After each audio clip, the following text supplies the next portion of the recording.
everybody, welcome back again to kelas Rizky. Pada kelas kali ini kita akan melakukan wawancara lagi para usaha mikro, kecil, menengah atau UMKM, yang dimana video ini dibuat untuk memenuhi tugas ujian akhir semester mata kuliah perpajakan yang diampu oleh Bapak Rizky Syaputra, SE, MSI, CPA, CBV, CRA, CRP. Sebelum itu, kami dari kelompok 6 kelas BK5B program studi D3 Keuangan dan Perbankan jurusan Akuntansi Politeknik Negeri Medan. Nah, di kelompok 6 ini ada Darwi Roliansyah Tampu Bolon dengan NIM 21050710094. Ada Jenny Syanipar dengan NIM 21050710078. Dan yang terakhir ada Talia dengan NIM 21050710026. Nah, pada video ini kami akan mewawancarai seorang pemilik usaha mikro kecil menengah atau UMKM, serta mensosialisasikan mengenai perpajakan yang dikenakan oleh para UMKM yang ada di Medan, yaitu Ibu Novita Clara Tarigan yang memiliki usaha Brema Parfum yang menjual dari beberapa varian parfum yang berada di alamat Jalan Setiabudi Pasar 3, nomor 11B, Tanjung Sari, Kecamatan Medan Selayang, Kota Medan, Sumatera Utara. Sejak abad ke-11, Kota Medan sudah terbukti sebagai pusat perdagangan. Kita ambil contoh adalah Kota Medan, Kecamatan Medan Selayang, yang dimana di sepanjang jalannya banyak pelaku UMKM seperti UMKM di bidang kuliner, fashion, kerajinan tangan, kecantikan, digital, dan masih banyak lagi. Di balik UMKM tersebut, masih ada beberapa para pelaku UMKM yang belum tahu mengenai perpajakan atau besarnya pajak yang dikenakan. Maka dari itu, sebelum kita mewawancarai para pelaku UMKM, kita harus tahu dulu apa itu UMKM dan apa itu perpajakan, serta berapa besarnya pajak yang dikenakan terhadap pelaku UMKM. Untuk mengetahui penjelasan lebih lanjutnya, cek next video ya. Yang pertama, pengertian UMKM. UMKM atau yang disebut usaha mikro kecil dan menengah diatur dalam Undang-Undang Nomor 20 Tahun 2008. UMKM adalah usaha produktif milik orang perorangan dan atau badan usaha perorangan yang memenuhi kriteria usaha mikro sebagaimana diatur dalam undang-undang ini. Pertama, apa itu perpajakan? Menurut Undang-Undang Nomor 16 Tahun 2009 tentang Ketentuan Umum dan Tata Cara Perpajakan atau Undang-Undang Nomor 16 Tahun 2009 adalah kontribusi wajib kepada negara yang terutang oleh orang pribadi atau badan yang bersifat memaksa berdasarkan suatu peraturan hukum dan tidak memberikan imbalan secara langsung, serta digunakan untuk keperluan negara bagi sebesar-besarnya kemakmuran rakyat. Adapun undang-undang atau peraturan perpajakan di Indonesia, yaitu yang pertama, Undang-Undang Nomor 6 Tahun 1983 tentang Ketentuan Umum dan Tata Cara Perpajakan sebagaimana telah diubah terakhir dengan Undang-Undang Nomor 7 Tahun 2021. Yang kedua, Undang-Undang Nomor 7 Tahun 1983 tentang Pajak Penghasilan sebagaimana telah diubah terakhir dengan Undang-Undang Nomor 7 Tahun 2021. Yang ketiga, Undang-Undang Nomor 8 Tahun 1983 tentang pajak penambahan nilai barang dan jasa dan pajak penjualan atas barang mewah sebagaimana telah diubah terakhir dengan Undang-Undang Nomor 7 Tahun 2021. Yang keempat, ada Undang-Undang Nomor 10 Tahun 1995 tentang kepabeaan sebagaimana telah diubah terakhir dengan Undang-Undang Nomor 17 Tahun 2006. Yang kelima, Undang-Undang Nomor 11 Tahun 1995 tentang cukai sebagaimana telah diubah terakhir dengan Undang-Undang Nomor 7 Tahun 2021. Yang keenam, ada Undang-Undang Nomor 12 Tahun 1985 tentang pajak bumi dan bangunan sebagaimana telah diubah terakhir kali dengan Undang-Undang Nomor 12 Tahun 1994. Yang ketujuh, Undang-Undang Nomor 10 Tahun 2020 tentang bea materai. Yang kedelapan, Undang-Undang Nomor 19 Tahun 1997 tentang penagihan pajak dengan surat paksa sebagaimana telah diubah terakhir dengan Undang-Undang Nomor 19 Tahun 2000. Yang kesembilan, Undang-Undang Nomor 14 Tahun 2002 tentang pengadilan pajak. Adapun fungsi perpajakan. Pajak mempunyai peranan yang sangat penting dalam kehidupan bernegara, khususnya di dalam pelaksanaan pembangunan. Karena pajak merupakan sumber pendapatan negara untuk membiayai semua pengeluaran, termaksud pengeluaran pembangunan. Uang yang dihasilkan dari perpajakan digunakan oleh negara dan institusi di dalamnya sepanjang sejarah untuk mengadakan berbagai macam fungsi. Beberapa fungsi tersebut antara lain fungsi anggaran, fungsi mengatur, fungsi stabilitas, dan fungsi redistribusi pendapatan. Selanjutnya, adapun materi yang kami akan jelaskan yaitu mengenai tentang Undang-Undang UMKM. Nah, yang pertama yaitu Undang-Undang Nomor 20 Tahun 2008 tentang Usaha Mikro, Kecil, dan Menengah.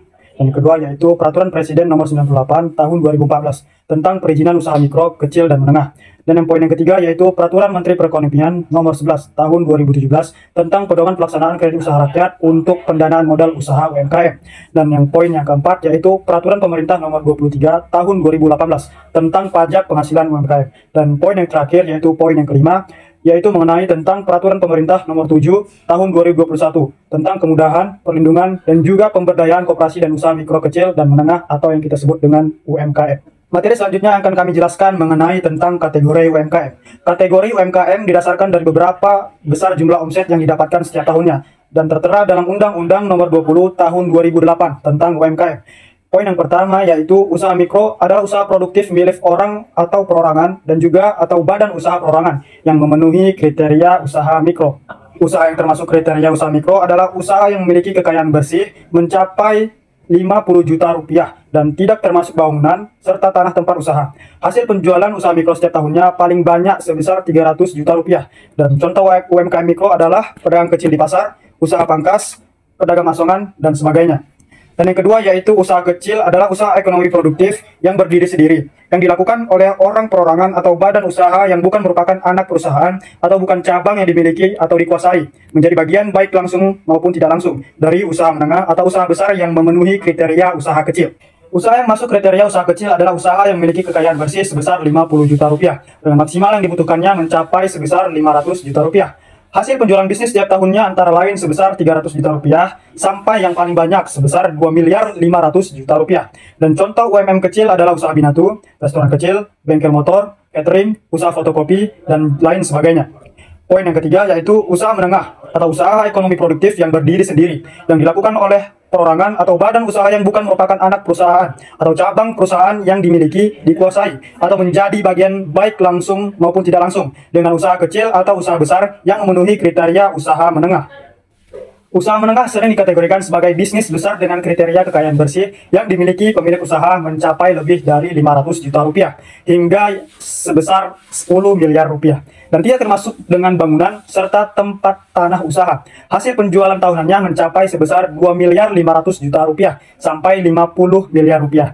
Contoh UMKM menengah adalah perusahaan pembuat roti skala rumahan, restoran besar hingga toko bangunan. Baik, materi yang akan kami jelaskan selanjutnya mengenai kelompok UMKM berdasarkan perpajakan. UMKM sendiri terbagi menjadi dua kategori berdasarkan berapa persen pajak yang harus dibayarkan diantaranya. Poin yang pertama yaitu UMKM dengan penghasilan bruto tertentu. Sesuai peraturan pemerintah nomor 23 tahun 2018, UMKM dengan omset bruto di bawah 4,8 miliar setahun dapat menggunakan tarif PPh final UMKM sebesar 0,5% dari penghasilan bruto.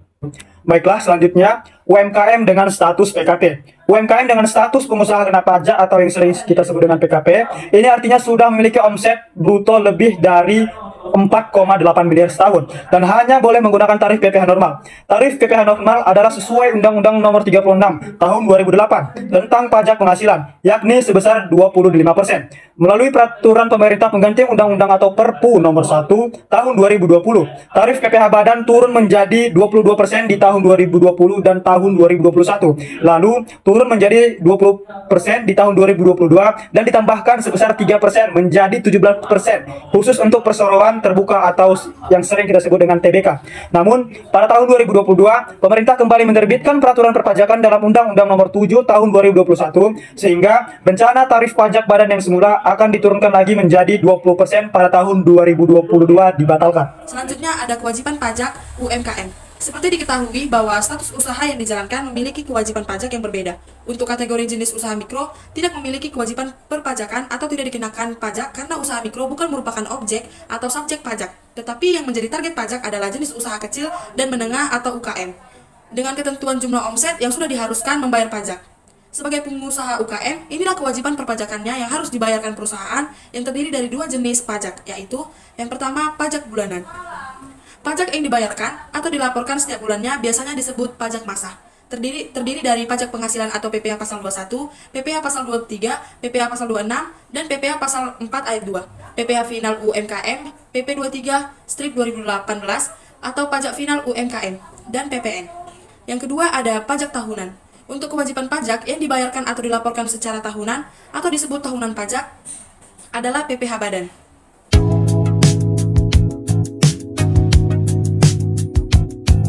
A few moments later. Halo guys. Nah, pada video kali ini kami sedang berada di Jalan Setiabudi. Rencana kami akan mewawancarai salah satu pelaku UMKM di Jalan Setiabudi ini. Tanpa langsung berlama-lama, let's go!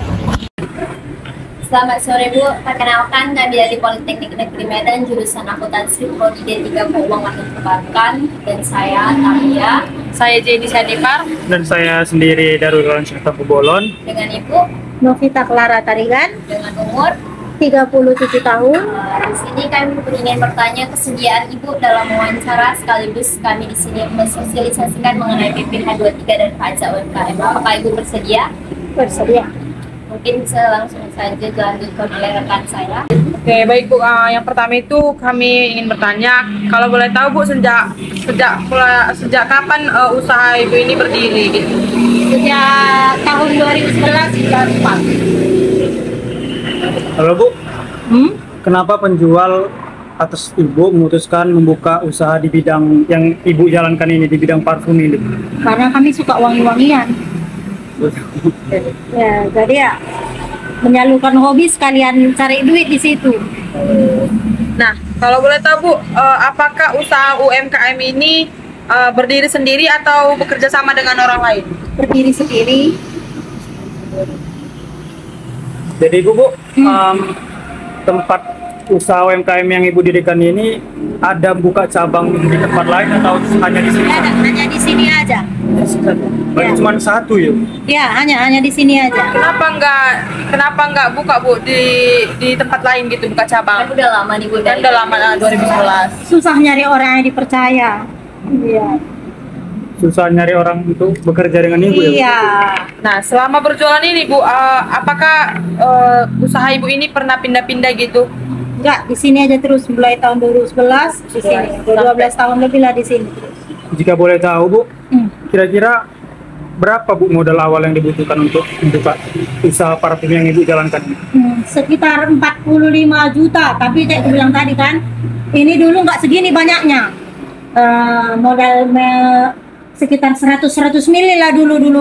Modal jenis tiap per jenis aroma dia sekitar 100 mili, dulu sekitar 40 macam. Sekarang ini pun dah sekitar 500 mili dia isinya semua. Ada peningkatan dari Ada ininya? peningkatan. Sebab kan udah 2012. Berarti modal awal yang dibutuhkan Ibu ini sekitar 45 juta. Nah Bu, kalau misalnya kalau boleh tahu untuk harga jual barang Ibu ini ditetapkan atau tergantung kayak mana Bu? Tergantung isi botol. Sama seperti bilang tadi, ini kan paling kecil dia 12.000. Ada yang 25, ada yang 35, ada yang 50, ada juga yang 165, itu ukuran 100 mili. Dengan takaran campuran dia, campurannya bentuknya sekitar 60%. Kalau untuk murni dia 100% dia murni, kami jual 3.000 per mili.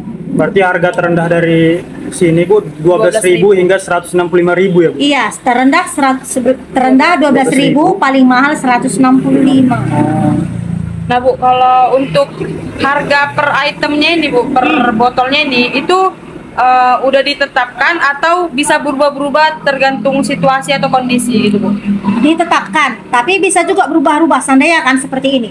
Di sini takarannya kan kayak bilang tadi 60% bibitnya. Tapi kalau dia minta 70%, ya kita naikkan lagi harganya tergantung permintaan. Tergantung permintaan Semua tergantung permintaan.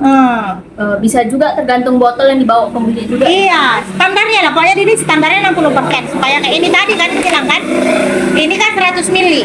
Isi ulangnya dia 160.000. 60% bibitnya. Bisa, kalau Kak aku minta separuh aja bisa 50 mili, jadi 50 mili 80.000. Atau Kak aku pengen penuh, Tapi aku pengen takarannya dinaikkan, aku pengen yang lengket kali uangnya. Bisa kita kalikan sekitar 70% atau 80%, tapi beda lagi harganya. Sesuai perbandingan itu. Jadi Bu, dari banyaknya pesaing yang di sini Bu, kira-kira harga barang yang ditawarkan oleh Ibu lebih mahal atau lebih murah? Atau punya harga tersendiri? Iya. Punya harga tersendiri, sebab kan beda toko, beda produk. Oh, iya. Kami menjual dengan harga produk yang kami jual. Ada yang lebih murah, mungkin enggak seperti yang kan produk kami. Ada juga lebih mahal ya, tergantung cara pemasaran masing-masing. Nah Bu, kalau boleh tahu Bu, untuk pendapatan Ibu per bulan itu dari usaha UMKM ini kira-kira berapa Bu? Kalau kami boleh tahu? Enggak menentu. Nggak menentu. Dia per bulannya berapa? Ya kisaran kasarnya lah Bu. Sekitar rata-rata kadang 15, kadang 18, enggak nentu-nentu, pernah juga 20, enggak nentu-nentu. Berarti- tergantung kayak mana ya, sepi ya. Kadang kan pasarnya nggak tahu, kadang pas lagi ekonomi sepi ya sepi. Kadang kalau mau lebaran, tahun baru kayak gitu memang kan agak lumayan, iya, nggak bisa dipastikan juga. Berarti bisa dikatakan pendapatan Ibu ini naik turun ya? Nggak bisa. Iya. Nggak menetap. Kayak di antara 15 juta. 15 ya. Baik Bu, jadi Bu, dari Ibu sendiri Bu, untuk mencetok barang parfum yang Ibu jalankan ini, kira-kira apakah per minggu atau per bulan atau per tahun atau bagaimana? Tergantung stok barang. Kami kan nggak sekaligus belanja. Aku kayak tadi malam kan, kucek dengan terbatar gini kan. Kadang kan kucek kayak gini, kalau udah mulai berkurang dia, ku catat di buku. Jadi apa yang stok tipis itu aja dulu belanjakan. Nggak sekali semua. Kalau sekali semua, Tertanam di situ aja modalnya. bukan bengek harganya. Oh, Harga. Oke. Berarti Ya kalau itu, misalnya ini barang ini kan ada expirednya. Ada, ini parfum ini ada dia kadaluarsanya. Ini dia, ini ada tanggal pembuatan, ada tanggal expirednya. Yaitu kita kan jualan ini kan perlu perputaran modal. Kalau dia lama perputarannya, walaupun dia stok tipis ngapain kita belanja? Ya, apa yang biasanya dia itu aja kita belanjakan. Nah, jadi Bu, kalau misalnya untuk barang yang expired itu dia memang ya itu termasuk ke untuk apa namanya kayak kerugian di kita gitu lah ya. Kita Iya, buang kadang atau nggak bisa dibalikkan gitu. Kasih nggak? sama orang nggak bisa. Oh, Itu nggak boleh. sana. Kadang ada orang kayak gini ya. Bukan aku cerita kebaikan dia. nggak apa-apa, Bu. Kadang ada orang kan kayak tukang-tukang bakso itu kan kamar mandinya bau. Pernah kadang ketawarkan, mau nggak parfum expired? Mau nggak kayak untuk taruh kamar mandi biar nggak bau? Tapi taruh di dindingnya ya, jangan di lantainya biar nggak kepleset. Bilang nggak ada mau. Ini malahan udah ada lah langganan, udah taruh segan dia selalu minta. Dia bawa botolnya besar, kasihnya kadang jajan anakku 10, 15. Walaupun ku tolak lah terendah. Terus dia minta segan dia kasihnya, ya aku terima. jadi Bu, yang terakhir Bu, untuk menyetok barang, kira-kira Bu, barang yang Ibu ambil itu berasal dari mana Bu? Misalnya dari pabrik, dari agen atau dari luar atau bagaimana? Kita ngambil dari agen, dari distributor. Barangnya kan ini dia, ada dia kan ini dari Swiss ya. Ini ada dari Swiss. Yang ini dia dari Jerman. Ada lagi di bawah dia. Ini dia. Dari Prancis dia. Ada juga. Enggak sama semua. Maksudnya kami campur semua produk. Ibu dari Ambil dari- satu distributor atau tempat? Satu distributor aja kami ambil. Sebab kalau kita langsung ke negara ya, satu yang masalah kita belanja keluar pun agak repot. Baik Bu, apakah Ibu sebelumnya ada membayar pajak UMKM ini Bu? Enggak ada. Nah, berhubung Ibu tidak ada membayar pajak, apakah Ibu juga tahu mengenai pajak UMKM ini? Apakah sudah tahu? Kurang mengerti. Pajak tahu asal pajak-pajak aja, tapi kalau UMKM kurang Kebetulan Ibu mengerti. kurang tahu. Di sini kami ingin mensosialisasi mengenai PPh 23 dan pajak UMKM, yang dimana peraturan pajak UMKM terbaru diatur dalam Undang-Undang Nomor 7 Tahun 2021 tentang harmonisasi peraturan perpajakan atau UHPP. Pentingnya pajak bagi UMKM dapat mempengaruhi kelancaran berbisnis karena berbagai aktivitas usaha tidak lepas dari adanya lembar bukti bahwa perusahaan atau sebuah usaha telah memenuhi kewajiban pajaknya. Contohnya, Warkop ABC sedang membutuhkan suntikan modal untuk mengembangkan usahanya. Saat mengajukan pendanaan, itulah salah satu syarat yang harus mengantongi nomor pokok wajib pajak atau NPWP badan. Kategori UMKM yang didasarkan dari beberapa besar jumlah omset yang didapatkan setiap tahunnya tertera dalam UU nomor 20 tahun 2008 tentang UMKM. Yang pertama, ada skala usaha mikro yang kriterianya kekayaan bersih atau aset tidak termasuk tanah atau bangunan tempat usaha maksimal 50 juta setahun. Hasil penjualan omset maksimal 300 juta setahun. Yang kedua, ada skala usaha kecil dengan kriteria kekayaan bersih atau aset maksimal lebih besar dari 50 juta sampai 500 juta. Hasil penjualan atau omset maksimal lebih besar dari 300 juta sampai 2.500.000.000 juta. Yang ketiga, skala usaha menengah dengan kriteria kekayaan bersih atau aset tidak termasuk tanah dan bangunan tempat usaha maksimal di atas 500 juta atau sampai 10 miliar. Hasil penjualan omset lebih besar dari 2.500.000.000 sampai 50 juta.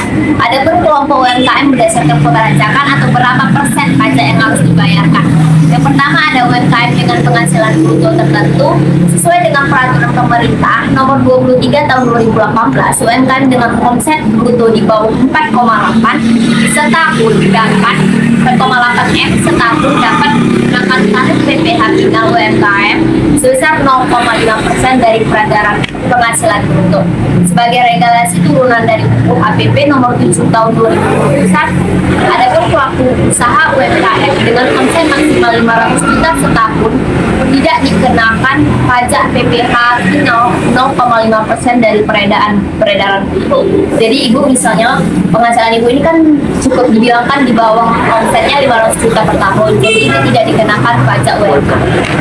Yang kedua, ada UMKM dengan status PKP atau penghasilan kena pajak, yang dimana artinya sudah memiliki omset bruto lebih dari 4,8 M setahun, hanya boleh menggunakan tarif PPh normal yang dimana sebesar 25% yang diatur dalam Undang-Undang Nomor 36 Tahun 2008 tentang pajak penghasilan.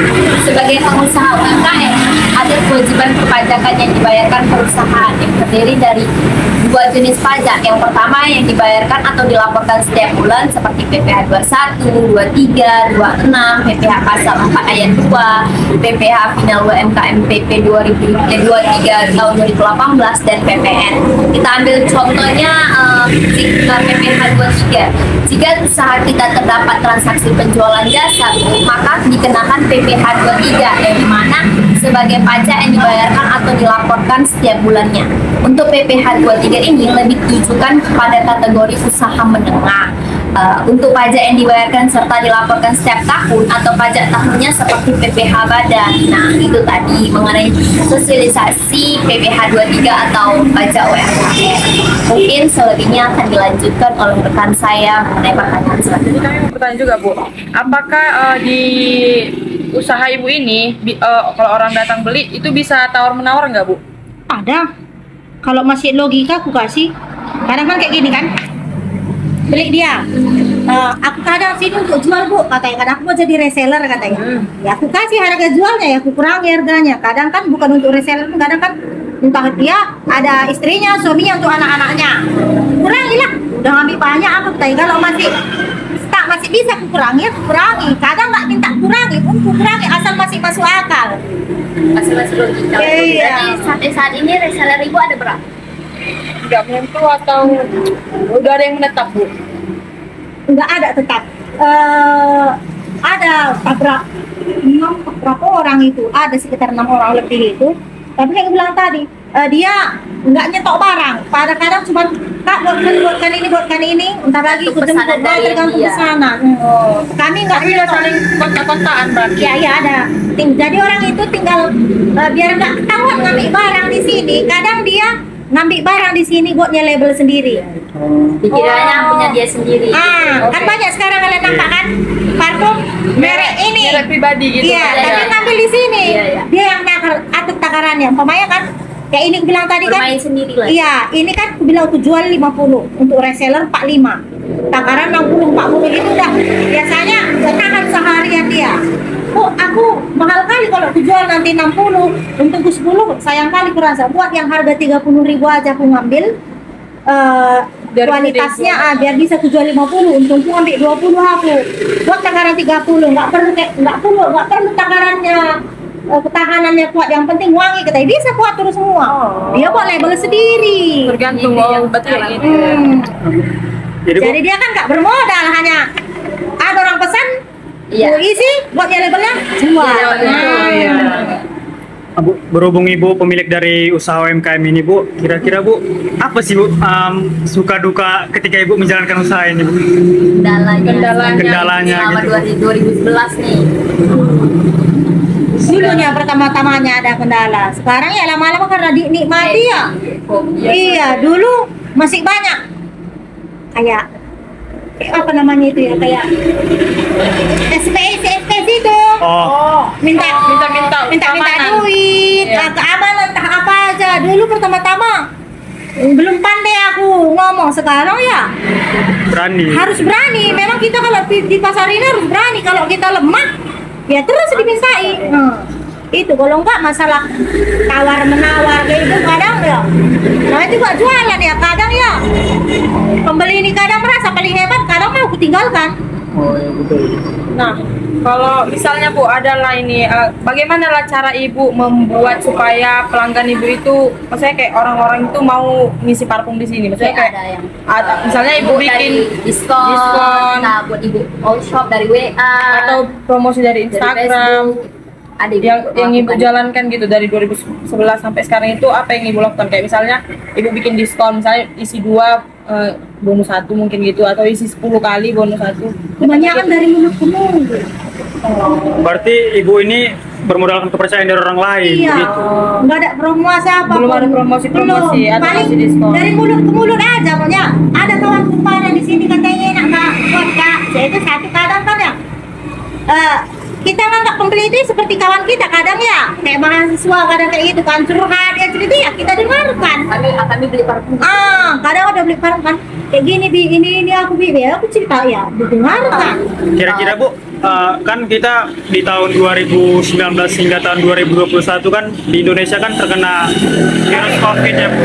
Kira-kira Bu, apa yang dampak yang Bu rasakan ketika Ibu menjalankan usaha UMKM ini? Berarti itu berpengaruh bagi Ibu yang penjual parfum. Pengaruh kali, sebab kan kayak bilang tadi banyak orang kerja dari rumah.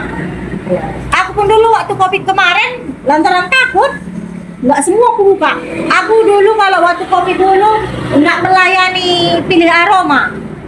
Jadi kalau misalnya dia udah punya aroma tinggal isi ulang aja. Tinggal isi ulang aja, nggak pula Deni. Kalau mau minta ini nggak digituin ya? Enggak, kalau ini kan Bu, aroma apa yang enak? Ayo kita coba dulu, mana yang cocok kayak gitu. Kalau waktu COVID dulu, kamu isi yang mana gitu? Isi ulang cuma bisa, kalau pilih aroma nggak bisa. Sepala dia percaya Kak yang enak buat kan, sebab dia nggak aku kasih masuk. Karena kita takut juga. Iya, aku anak kecil 2. Kalau zaman dulu kalau sakit harus pasti udah kena COVID. Nggak bisa aku jaga anakku, jadi ya bagusan ya. Walaupun omset menurun, yang penting kita kan selamat. Bu, terakhir ya Bu. Jadi Bu, kira-kira Bu, kan Ibu udah bersuami istri kan Bu, bersuami, dan kami masih remaja-remaja yang nggak tahu mengenai menjalankan tentang UMKM. Jangan nggak tahu, belum. Belum kan Bu. Nah jadi kira-kira Bu ada nggak Bu tips atau motivasi bagi kami yang belum menjalankan usaha UMKM? Jangan malu kerja apapun. Enggaknya semua berawal dari langsung punya usaha. Jadi bukan menggurui ya. Jangan cari kerja yang enak-enak, carilah kerja yang susah dulu, supaya kayak mana pun nanti susahnya kerja, nggak terkejut. Zaman sekarang ini banyak orang di zona nyaman, sedikit pun gaji yang penting nyaman, sebenarnya bukan. Besar gaji, nggak apa-apa, yang penting kita udah bisa merasakan pekerjaan apapun. Aku pun dulu bukan langsung punya usaha kayak gini. Aku dulu mulai dari tukang cuci, aku dulu kan sakit dulu nyuci, aku tempat orang, jaga anak, nyetrika, semua udah aku kerja itu, kerja pabrik. Ya tapi lama-lama lantaran udah kurasakan dulu sakit, jadi ngelola usaha ini sendiri walaupun nggak di sini suamiku udah terbiasa, lantaran udah biasa dulu capek. Kalau untuk usaha ibu UMKM ini ya, ibu punya pencatatan atau laporan pembukuan sendiri? Ada catatan pembukuan sendiri. Berapa uang masuk, berapa uang keluar. Berarti setiap pembelian yang orang yang beli di sini ibu catat. Dicatat, kadang aku catat, kadang lupa. Baik, Ya kan memang lantaran punya kita sendiri kan. Udahlah nanti itu, saya itu nanti malam. Lupa. Nanti malam, tadi malam pas Siapa yang malamnya. beli? Siapa aja tadi yang beli ya? Udahlah biar aja lah gitu. Yang penting pengeluaran nggak pernah apa namanya itu nggak pernah rugi kita, yang penting masih ada. Ibu pasti pikir punya kita sendiri. Mungkin seperti itu. Baik Bu, kita udah sampai di ujung pembicaraan. Terima kasih Bu udah menjelaskan kepada kami, memberi motivasi mengenai usaha ibu ini. Mungkin dari teman-teman ada yang ditambahkan? Ya, terima kasih juga Bu buat waktunya. Ya mungkin karena kedatangan kami mungkin ada mengganggu ibu atau pekerjaan ibu terkendala, mengambil waktu ibu lah dibilang. Kami mengucapkan terima kasih ya Bu. Dan mohon maaf apabila ada kata kami yang kurang enak di hati ibu. Kami mohon maaf sebanyak-banyaknya. Nah, kalian pun semoga sukses ke depannya. Kalau bisa lebih sukses kalian dari aku. Amin. Amin. Nah, dari hasil wawancara kami bersama Ibu Novita selaku pelaku UMKM, dapat disimpulkan bahwa usaha parfum tersebut termasuk ke dalam bagian usaha mikro berdasarkan rentang kuantitatif kekayaan bersih dari hasil penjualan tahunan. UMKM Brema Parfum ini juga tidak membayar pajak UMKM sebagaimana yang sudah ditetapkan oleh pemerintah dalam UU Nomor 7 Tahun 2021 tentang harmonisasi peraturan perpajakan atau yang kita kenal adalah HPP. Namun, demikian sesuai peraturan perpajakan yang terbaru bahwa usaha yang penghasilannya di bawah 500 juta per tahun tidak akan dikenakan PPh. Saran kami kepada usaha ini untuk masa mendatang diharapkan agar dapat melakukan pencatatan setiap transaksi untuk memudahkan dalam memonitoring setiap kegiatan operasional usaha dan manajemen setiap transaksi atas laporan keuangan sehingga terhindar dari kerugian. UMKM sangat berperan dalam menciptakan lapangan pekerjaan yang tentunya berdampak baik bagi perekonomian. Dengan adanya UMKM juga membantu masyarakat dalam memenuhi kebutuhan sehari-hari. Nah, di balik itu kami juga ingin mengingatkan kepada para pelaku UMKM agar taat membayar pajak yang telah ditetapkan sesuai pendapatan yang dihasilkan.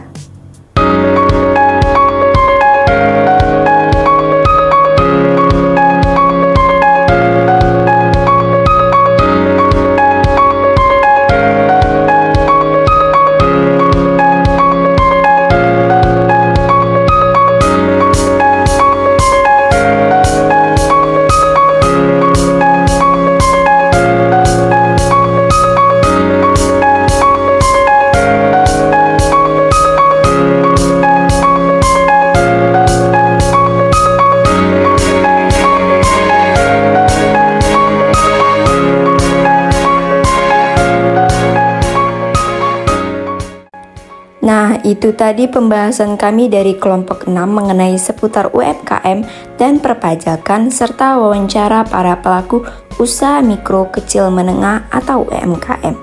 Mungkin sampai sini saja pembahasan kami, lebih kurangnya kami mohon maaf. See you in next video. Bye everybody.